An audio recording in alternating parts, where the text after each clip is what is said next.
मेरा नाम सीमा है और मैं झारखंड में पैदा हुई थी।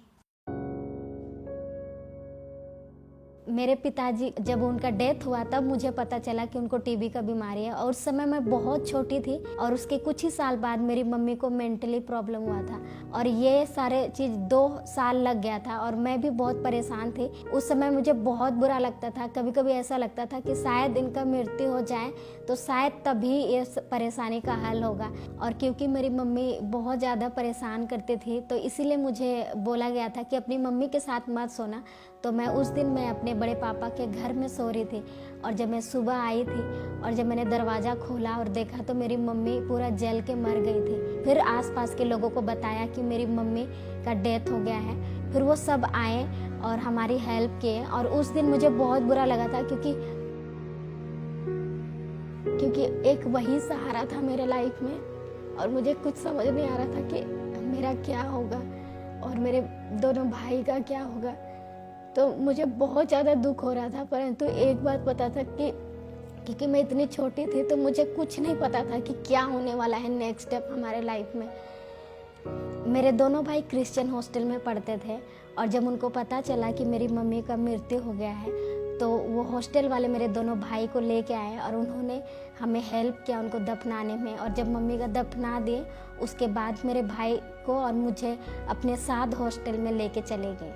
जब कोई भी नहीं होते थे तो मैं ऊपर छत पे जाके बहुत ज़्यादा रोती थी और परेशान होती थी कि अब मेरा क्या होगा, मेरे भाई का क्या होगा, हमें अब कौन देखेगा। ये सारी चीज़ें मेरे मन में चलता था। मैं एक बार चर्च गई, वहाँ पे एक प्रभु का दास फरीदाबाद से आया हुआ था। उसी दौरान उन्होंने मुझसे पूछे कि क्या आप दिल्ली जाना चाहते हो, फरीदाबाद।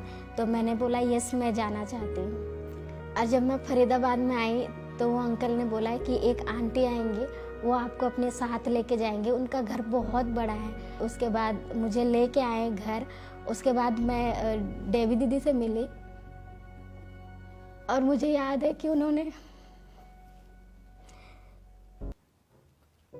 अपना हाथ मेरे चेहरे में बहुत प्यार से रखा था और वो मुझे अभी तक याद है क्योंकि हमें उस तरीके के प्यार नहीं मिलता था। और जब मैं इस परिवार में आई तो मुझे उनके साथ एडजस्ट होने में उतना डिफ़िकल्ट नहीं हुआ क्योंकि जिस तरीके से उन्होंने मुझे प्यार किया और हमेशा जो भी वो खाते थे मुझे वही ही दिए। जहाँ पे भी जाना होता तो मुझे साथ साथ लेके गए।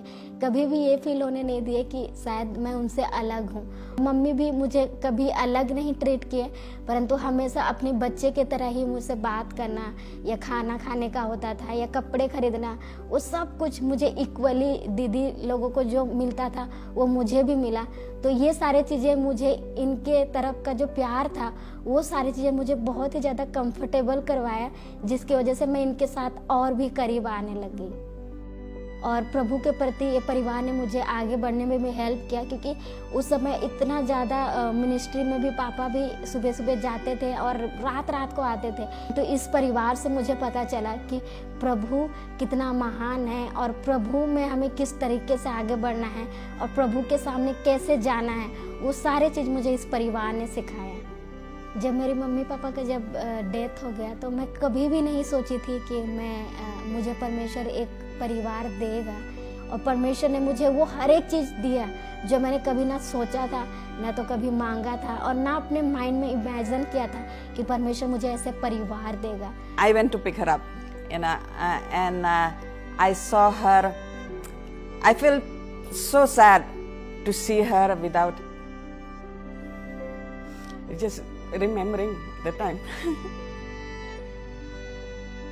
When I saw her, because I went to pick her up, I felt that she needs love. She doesn't have any parents, and it really touched my heart because I ministered among the children in the slums, and I knew that, these children without parents, how would they be when they grow big? कई बारी मजाक में हम ये जरूर कहते हैं कि सीमा ने हमें संयम सिखाया कि कैसे पेशेंस होना चाहिए जीवन में। उसके अंदर परमेश्वर ने गॉड गिवन लीडरशिप एबिलिटीज दी हैं। वो जहाँ भी जाती है वो अपने आप लीडरशिप में आ जाती है और उसके लिए प्रभु का हम धन्यवाद करते हैं। और उसके आने से हमने अपनी कलीसिया में भी ये कहा कि हम ऐसे बच्चों को जो लेस फॉर्चुनेट हैं, जिनके पास या तो माता पिता नहीं है या अब्यूज्ड फैमिली से आते हैं, उनके हमें हेल्प करनी है। और उसके द्वारा हमने जो चिल्ड्रंस होम की स्थापना की उसी के पश्चात